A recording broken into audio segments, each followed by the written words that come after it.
Good morning. Am I audible? Professor CKB Bristol.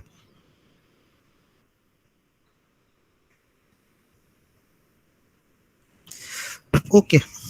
There is such power staggering issue at my place, and somehow problem with my laptop also. Charger not functioning. So I don't know when that will abruptly go. We'll try to complete the syllabus and as soon as possible, maybe try within 30-35 minutes. I think my laptop will remain for 30-35 minutes. Fine, we continue. Yes, Shyam, Preet, Priyank, Abhi, good morning. And we were discussing in the last lecture Clean's theorem, part 1.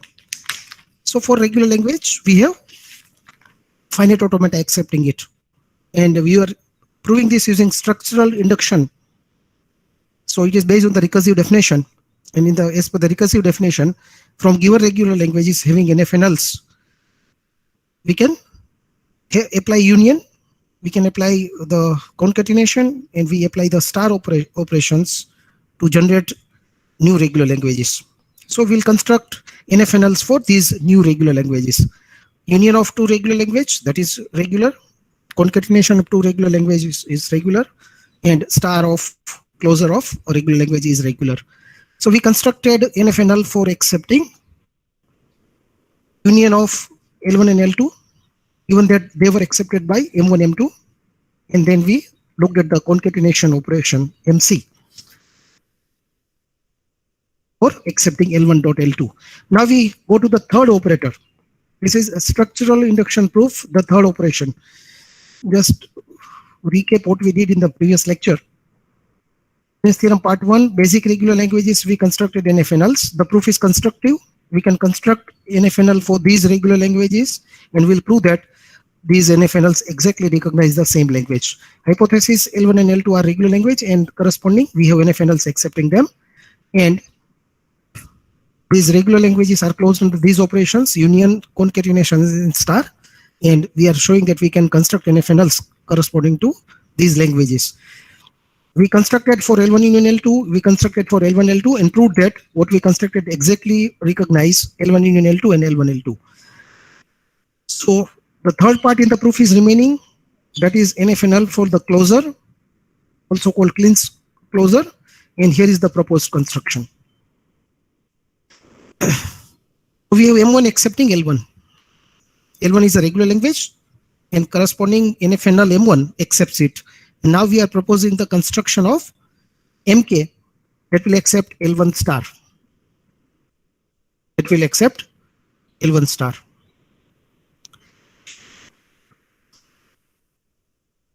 Fine. So look at the proposed construction. Yeah. MK again, those 5 tuples, QK, sigma, small qk, AK, delta k. And like MU, we are adding a new initial state, small qk. It is a new initial state, not existing in M1. So my capital QK equal to Q1. These are states of M1 plus QK. And remaining are the tuples. AK, my accepting state. The new initial state we are adding is also the accepting state. So we are adding a new initial state, which is also the accepting state, and we are removing accepting states of M1. Accepting states of M1 no longer continue as accepting states in the construction of MK. So that change we have made. So AK is equal to QK. QK is a new accepting state, and finally we have definition of delta K. Sigma does not change. Sigma does not change. Delta K, and because we have added a state QK, so we define delta K from QK on null equal to Q1. We are making transition to the initial state of M1 from QK on null. And delta K QKA, that is equal to 5. Very much similar to the MU, construction of MU, where we added a state. In the case of MU, we added a state. And in that case, like this.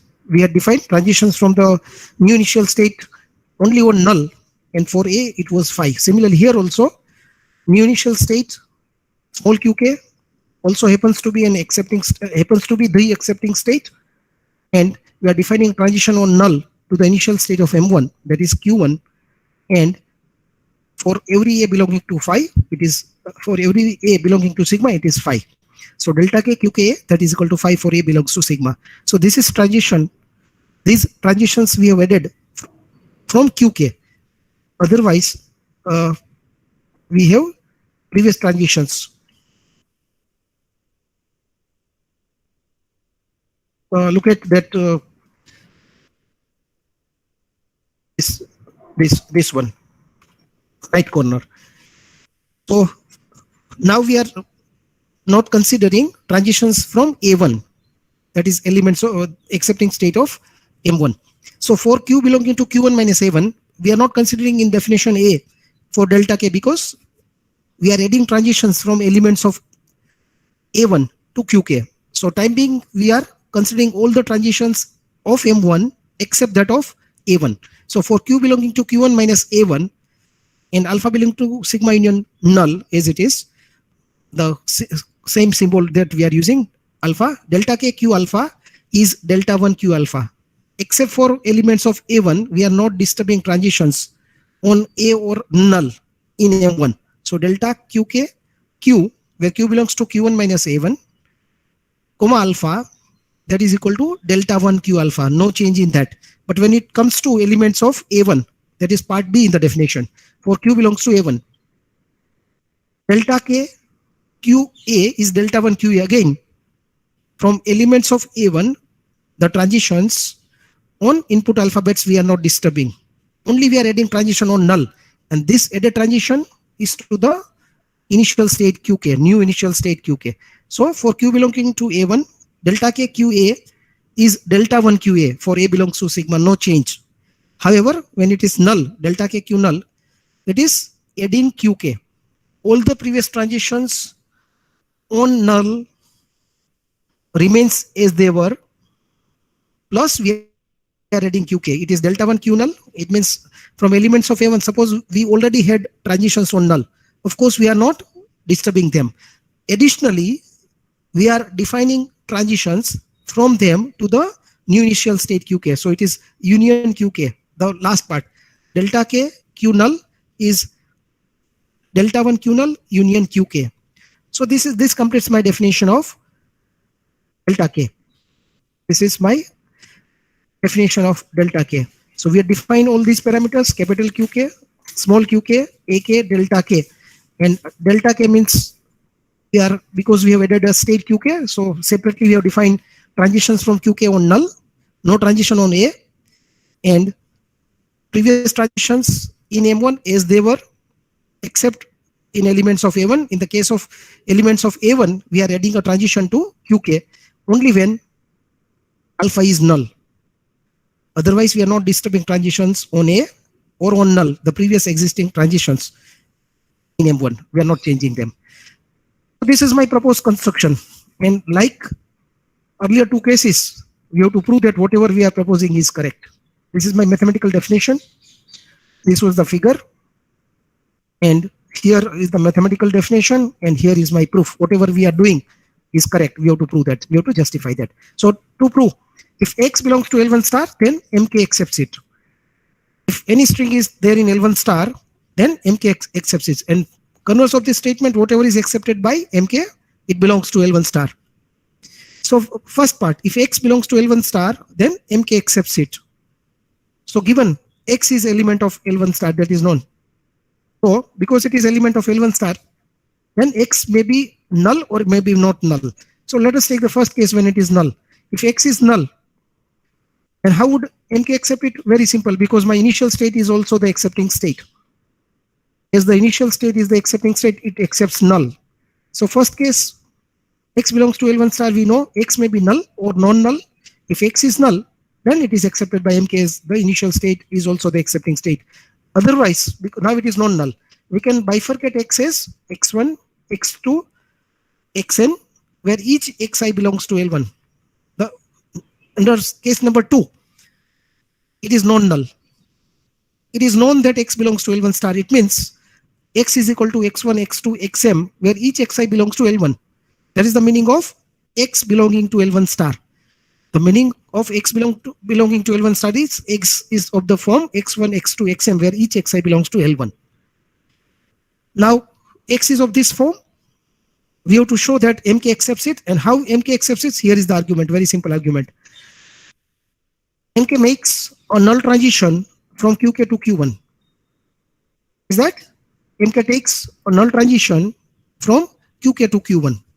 Now, each of xi's, x1, x2, xm, they belong to L1. So, it takes a null transition to q1 from qk. Processing always starts from the initial state.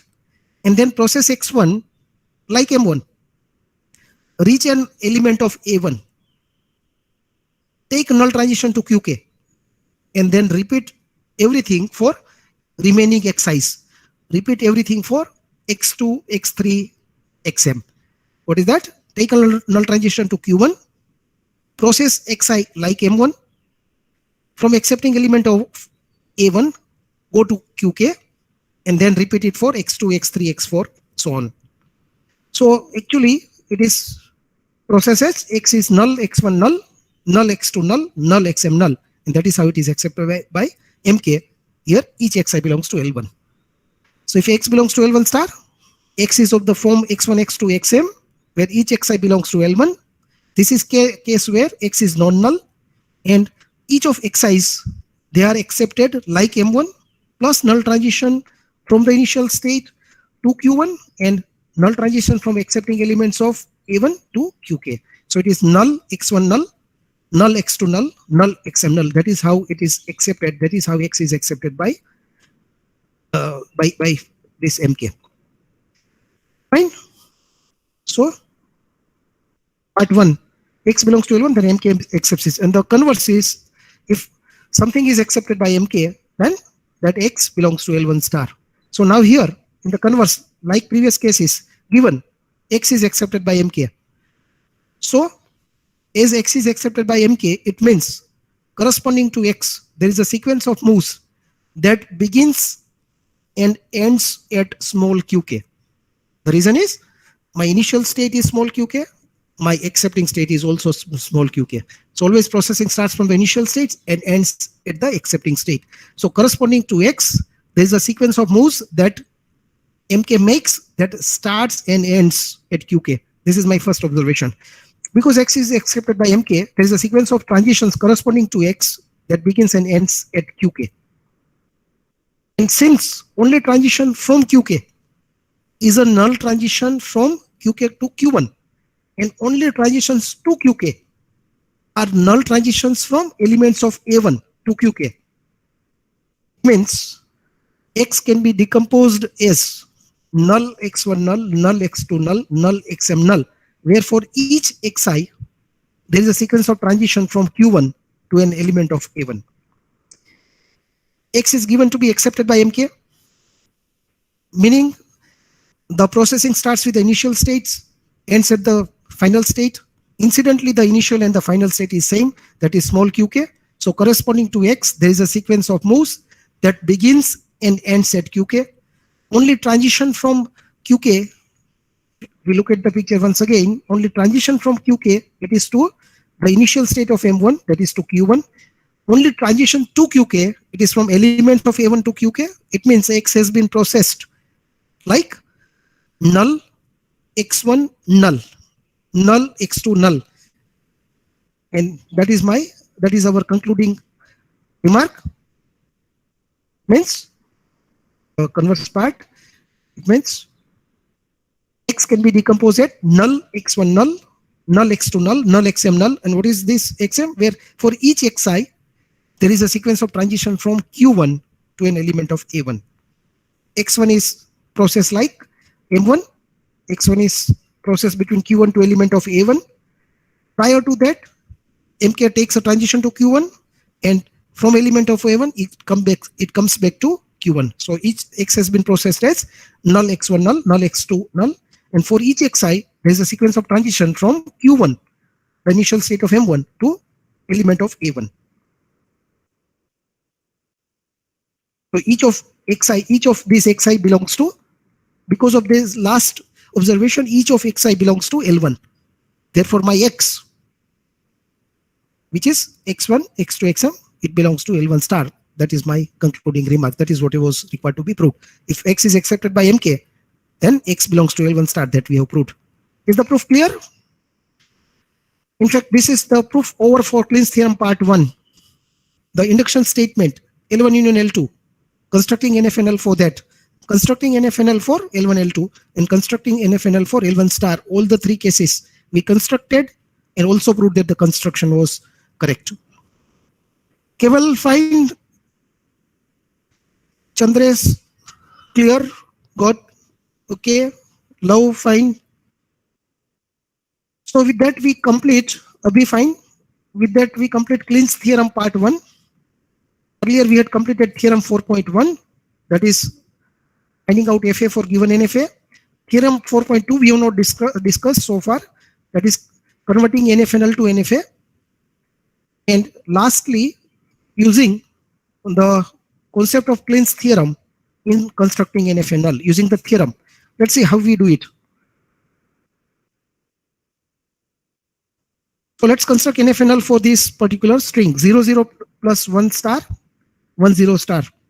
The RE that is given to us is 0, 0 plus 1 star, 1, 0 star. And using our theorem, this Kleen's theorem part 1, we are going to construct NFNL. So now if you look at the RE, then it is 0, 0 means 0 concatenation 0, 1 concatenation 0, 1, 0. There is a union 0, 0 plus 1, union of 0, 0 and 1. And there is star also 0, 0 plus 1 star. So we'll apply all the three proofs that we have done, sub-proofs that we have done.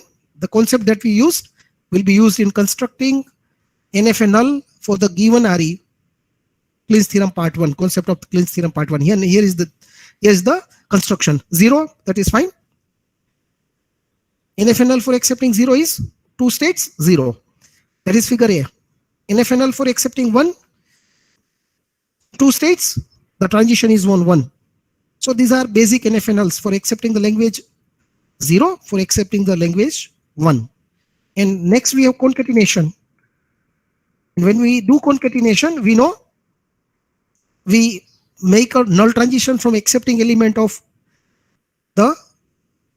M1 to the initial state of M2. So this is my left hand side is M1, second part is M2, and we have defined null transition from final state of M1 to the initial state of M2. That is my figure B. 0, 0. I think let's go back to what we did. Concatenation, this is union. From the accepting element of A1, we define null transition to the initial state of M2. Exactly that we are doing here. 0, 0. So null transition from the accepting state of M1 to the initial state of M2. That is my figure B. Of course, the accepting state of M1 no longer continue as accepting state, so we have removed that.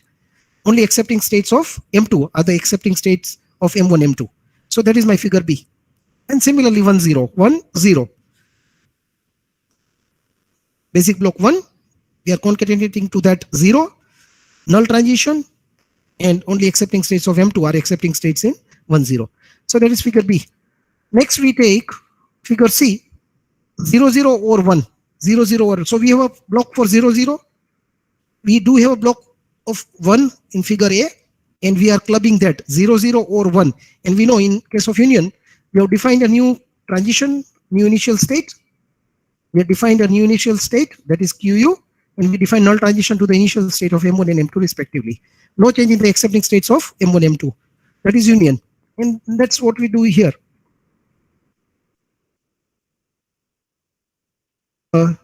Figure C, already there is figure B for 0, 0. There's a figure A, right hand side for 1. And this is 0, 0 or 1.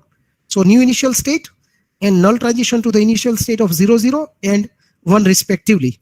No change in the accepting states of M1, M2. So this is my NFNL for accepting 0, 0 plus 1. Next we take figure D. Next we take figure D 1 0 star. What we need? And if we are constructing NFNL for 0 0 plus 1 star 1 0 star. So let us take 1 0. Already 1 0 is there, and now we apply star. That becomes 1 0 star. 1 0. The block is already there with 4 states. Now in the case of cleanse closure, we know we remove the accepting states of M1. Those F1 dash, they are no longer accepting states. And adding a new accepting states. That's what we do here. 1 0 star. 1 0 already there. This is 1 0 previously, figure B. Now this is figure D 1 0 star. So we have removed accepting states of 1 0. The rightmost state no longer accepting state. We have added a new accepting state. So that is the fifth state. And that is also the initial state and the accepting state, only accepting state.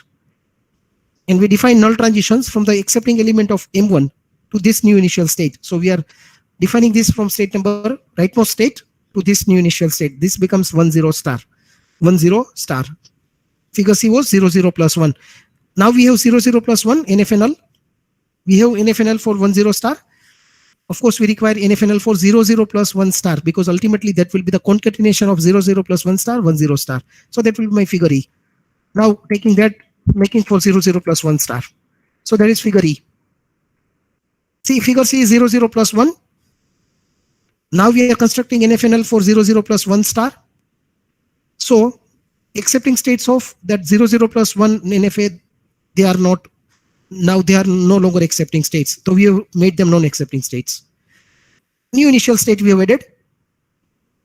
The bottommost figure, additional double circle state, that's a new initial state. Null transition to the previous initial state. And from the previous accepting states, we are defining a null transition to this accepting state. That becomes 0 0 plus 1 star. Today, the thing that we discussed today, new initial state, which is also the only accepting state, null transition to the initial state, and from accepting elements of A1, we are defining null transition to this new initial state. So 0 0 plus 1 star, exactly same. Already we have 0 0 plus 1. So from those accepting elements, we are defining null transition to this new initial state, the leftmost state in the figure, the bottommost figure, and from that state, null transition to the initial state. So this becomes 0 0 plus 1 star. 1 0 star, both the NFNLs are now existing. NFNL for 0 0 plus 1 star, NFNL for 1 0 star. And now only concatenation between these two NFNLs, 0 0 plus 1 star dot 1 0 star. So this one, the final concatenation is remaining, and here is the final concatenation. 0 0 plus 1 star, this top one, this NFNL, and 1 0 star, the bottom one NFNL, and here only accepting state of M2 are accepting states. So in the bottom figure, leftmost is the only accepting state. Only accepting states of M2 are accepting states of MC. So this one is accepting state. In the bottom figure, leftmost, that is the only accepting state. That is one thing. In the concatenation, what we do? In the final state of, in the concatenation, in the finals, from the final state of here, from the final states of M1, we define null transition to the initial state of M2. So here, in the same way,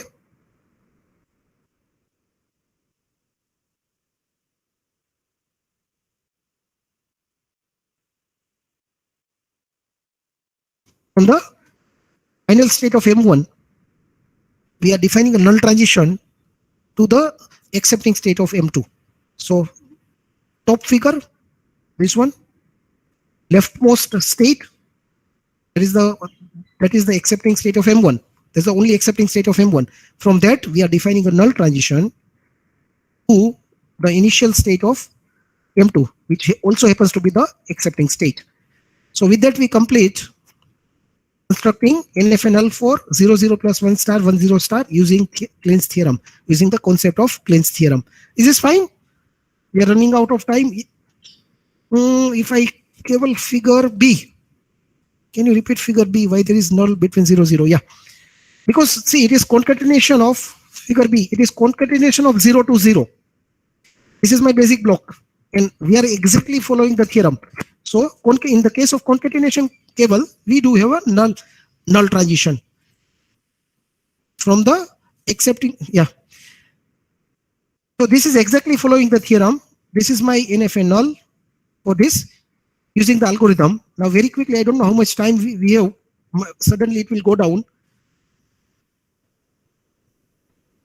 It is showing some 7-8%. So this is my answer using theorem. Now without theorem, we'll use the concept of the theorem, but not exactly 100% using the theorem. This is my simplified NFNL for the same language, same regular language, 00 plus 1 star, 10 star. Whatever we have done up till now, it is 100% following the theorem. Maybe mostly following the theorem, but not 100%. It is my simplified NFNL. I think Keval, that will answer. Here I have removed that extra null in figure B. So now this is simplified using the concept of the theorem, but not fully. 0, 1, 0, 0, 1, 0. Those are my simplified figure A and B, particularly figure B. Then 0, 0 plus 1. Again, I have removed that additional initial state, 0, 0 or 1. I have removed that additional state. So this is my new 0, 0 plus 1. Please understand that for every language, this removal of this additional state does not work. Fine, you can think about this statement later. In this case, what we have done, 0, 0 plus 1, we have removed those additional state. 0, 0 plus 1, this one, the additional state, which is new initial state. It works in most of the cases, but not all the cases. Fine, this is 0, 0 plus 1. And next is 0, 0 plus 1, 0, 0 plus 1 star. So 0, 0 on null back to the initial state. So that is repeating the pattern 0, 0, 1 star. So again, from this, we are defining a null transition on 1 back to the final state. 0, 0 null back to the final state, 1 on null back to the final state. That is 0, 0 plus 1 whole star. Bracket 0, 0 plus 1 star. So that is 0, 0 repeated any number of times, 1 repeated any number of times, and combination between 0, 0 and 1 repeated any number of times. So from the same state, we have 0, 0 loop, we have loop on 1. In fact, that 0, 0 plus 1 star becomes even better. That is my figure D. 0, 0, the leftmost bottommost figure, 0, 0 or 1 star. 0, 0 plus 1 star, even better. 0, 0 and 1 loop in the, we have removed additional null transitions. So there is 0, 0 plus 1 star. Similarly, 1, 0 star, the rightmost figure. Figure E, 1, 0 star, we are taking a null transition back to the initial state. Even better is this, the rightmost, 1, 0 star. 1, 0 star. And 0, 0 plus 1, 0, 0 plus 1 star, we are taking that block, 0, 0 plus 1 star, the figure D block, 0, 0 plus 1 star, figure D block, and then figure E block, 1, 0 star, and then the concatenation between 0, 0 plus 1 star, concatenation, 1, 0 star. This is my optimized NFNL for the given regular expression. Once again, please understand that for some of the REs, this oversimplification may not work. And think about that. It will work for most of the cases, but for some special cases, it may not work, particularly this union and also the cleanse closure where we are removing the additional state, which is also a new state. The additional state, for example, in 1, 0 state, 1, 0 star, we are not putting additional new state, which we did in the case of strictly using the theorem. We have added a new state, which is also the initial state, this one, maybe this one, 0, 0 plus 1 star. In this simplification, we are not adding initial state, neither in MU nor in MK. For example, 1, 0 star. So with that, we have constructed simplified NFNL for accepting 0, 0 plus 1 star, 1, 0 star. Is this fine? Is this fine? Keval, Chandresh, any doubt to anyone? Abhi, Munaf, fine. Devansh. Okay, so with that we complete our syllabus for the next sessional exam. Theorem 4.2. It is not. We are not keeping this for the next sessional exam. Most probably we'll discuss after our third sessional. I mean, after our next part is over, that is Turing machine. So whatever we have discussed based on that, except theorem 4.2, the proof, it is not there in the syllabus from my side, and we complete the remaining. You can work out some more examples. I don't know, something like this. Simplified version is acceptable. Suppose this is row NF null for 0, 0, 0 plus 1, 0, 1 star, 0, 1, 1 star, and the simplified version is acceptable. So maybe this is using the when simplified version is acceptable, it means we are not strictly following the Clinch theorem. We are adding, we are removing, we are not going for additional new states. So 0 plus 1, 0 plus 1. Again, if you look at this, then in the case of union, we are not adding a new initial state. So that is 0 plus 1, then null transition, and then 0, 1 star. And 0 plus 1, 0, 1 star that we have constructed, null transition, and then 0, 1, 1 star, 0, 1, 1 star. Again, in the case of star, we have not gone for the additional new state, the rightmost block, 0, 1 star. So this is my 0 or 1, final answer, 0 plus 1, then 0, 1 star. So star between 0, 1. Even in the concatenation, we have not gone for the additional null transition. So my first part is 0 or 1. Then there is a 0, 1 star. So loop between these two states, 0, 1 star. Bottom figure I am referring. Then 0, 1, 0, 1, 1. And then because, I mean, here it is mandatory to have this null transition extra. So then we have 0, 1, 1 star. This is my simplified. So with that, we complete the syllabus. This was example number 2, simplified version using Clinch theorem concept, and we complete our syllabus. Fine. Thank you.